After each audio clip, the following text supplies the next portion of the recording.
Sir நான் cricket match பாக்குறது இல்ல சார். முதல்ல எல்லாம் பாத்துட்டு இப்ப பாக்குறது இல்ல. ஏன்னு கேளுங்க. ஒரு ஒரு ஒரு ஒரு அஜித் சார் படமோ ஒரு விஜய் சார் படமோ அந்த படத்துக்கு வந்து ரசிகர்கள் வந்து டிக்கெட் வாங்கி பார்க்கும்போது நீங்க என்ன சொல்றீங்க? கூத்தாடி பின்னாடி போறீங்க, 1000 2000 செலவு பண்ணிட்டு போறீங்க அப்படின்னு சொல்றீங்கல்ல. அதே வந்து இப்ப கிரிக்கெட் மேட்ச் நடக்கும்போது நிறைய பேர் அந்த டிக்கெட்டை வந்து பிளாக்ல விக்கிறேன்னு சொல்லி நிறைய பேர் ஏமாத்திருக்காங்க. 15,000 25,000 1 லட்சம் எத்தனை பேர் ஏமாத்திருக்காங்க. அதை பத்தி யாருன்னா இது வரைக்கும் குரல் கொடுத்துருக்கீங்களா? நடிகர்களுக்கு டிக்கெட் வாங்கி போகும்போது மட்டும் கூத்தாடி பின்னாடி போறீங்களா? உங்களுக்கு அறிவு இல்லையாடா அப்படின்றீங்களா? இந்த கிரிக்கெட் மேட்ச் ஆடும்போது இதுக்கு வந்து திருட்டுத்தனமாக பிளாக்ல டிக்கெட் விற்கிறேன்னு சொல்லி எவ்வளவு பேர் ஏமாத்துறீங்க? அதெல்லாம் நீங்க கேள்வி கேட்டிருக்கீங்களா? ஊடகமாகிய நீங்க தான் கேட்கணும். என்ன மாதிரி இழிச்சவாயன் சின்ன பையன் பொடி பையன் என்ன மட்டும் நீங்க வந்து மாலை போட்டாங்க சண்டைக்கு வரீங்க. அது பண்ணக்கூடாது இது பண்ணக்கூடாதுன்றீங்களா?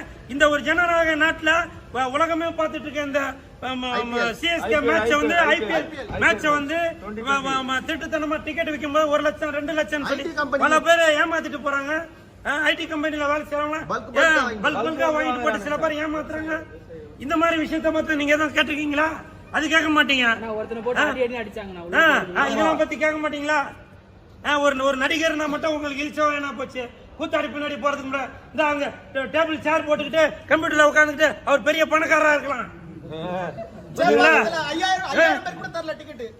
டிக்கெட் வந்து 5000 10,000 1 லட்சம் சொல்லி ஏமாத்தி விக்கிறாங்களா? சில பேர் ஏமாந்துறாங்களா? கூகுள் பேல பணம் அனுப்புங்க அப்படின்னு சொல்லிட்டு பண்றாங்களா? அதெல்லாம் நீங்க கேட்க மாட்டீங்களா? விராட் கோலி வந்து போய் பார்க்க போய் கட்டி பிடிக்கணும் அடிக்கிறாங்க. அடிக்கதான் செய்வாங்க, அடிக்கதான் செய்வாங்க. நான் இருக்கிற என்ன கட்டிப்பிடிறான் அடிச்சனா நீங்க யோசிக்கணுங்க. புரியுதுங்களா? 20,000 டிக்கெட் வித்தா அவன் போய் ஓடி போய் திருட்டு தனமா ஓடி தான் போவான். அது வந்து ஒரு சூதாட்டம் மாதிரி நடக்குது. அத பத்தி யாருன்னா ஒரு கேள்வி கேக்குறீங்களா? இல்ல. நடிகர்கள் மட்டும் உங்களை இலக்காரமா போச்சு பின்னாடி போறீங்களா அப்படின்னு சொல்லி கேக்குறீங்கல்ல. இது வந்து ரொம்ப தவறான கருத்துங்க. அது சிஎஸ்கேனா என்ன? உங்களை பொறுத்தவரைக்கும் சிஎஸ்கேனா வேற, சென்னை சூப்பர் கிங்ஸ் சொல்லுவீங்க. அதை நான் ஒத்துக்கிறேன். இந்த தம்பி எல்லாம் என்ன சொன்னாங்க தெரியுமா? சிஎஸ்கே அப்படின்னாக்க கூல் சுரேஷ் கிங். சிஎஸ்கேனா கூல் சுரேஷ் கிங். சிஎஸ்கேனா cool Suresh king. Cool Suresh அண்ணா புரியுதுங்களா? உண்மையிலே நான் கிங் தாங்க. புரியுதுங்களா? அதனால நீங்க வந்து தயவு செஞ்சு இந்த மாதிரி விஷயங்களுக்கு நீங்க குரல் கொடுங்க. உலகமே பார்த்துட்டு இருக்க இந்த கிரிக்கெட் மேட்ச வந்து நிறைய பேர் திட்டுத்தனமா டிக்கெட் விற்கிறேன்னு சொல்லி சில விஷயங்கள்லாம் பண்றாங்க. இதெல்லாம் நீங்க தான் வந்து நம்ம ஊடகங்கள் மூலமாக வெளியில எடுத்து வரணும். சரிங்களா? Thank you thank you.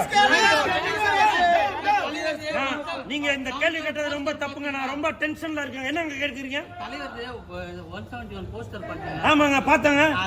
அதுக்கு கூட சொல்லுவாங்க கூத்தாடி பின்னாடி நீங்க வந்து போய் போஸ்டர் ஓட்டுறீங்க, அவ்வளவு விலை கொடுத்து டிக்கெட் வாங்குறீங்க, 4 மணிக்கு படம் பார்க்க போறீங்க அப்படின்னு சொல்றீங்க. இதே கிரிக்கெட் மேட்ச் நடக்கும் போது இதே மாதிரிதான் கூட்டம் வந்து முண்டி அடிச்சுட்டு போகுது. இத பத்தி யாருன்னா கேக்குறீங்களா? டிக்கெட்டை வந்து 5000 விற்கிறது வந்து 50,000 விற்கிறாங்க. இதெல்லாம் ஒண்ணு கேட்பீங்களா? கேட்க மாட்டீங்க. இதை வந்து நான் வன்மையா கண்டிக்கிறேன். சிஎஸ்கேனா என்ன? சிஎஸ்கேனா என்ன? சிஎஸ்கேனா கூல் சுரேஷ் கிங். சிஎஸ்கேனா கூல் சுரேஷ் கிங். வர நான் ரொம்ப கோவமா இருக்கேன்.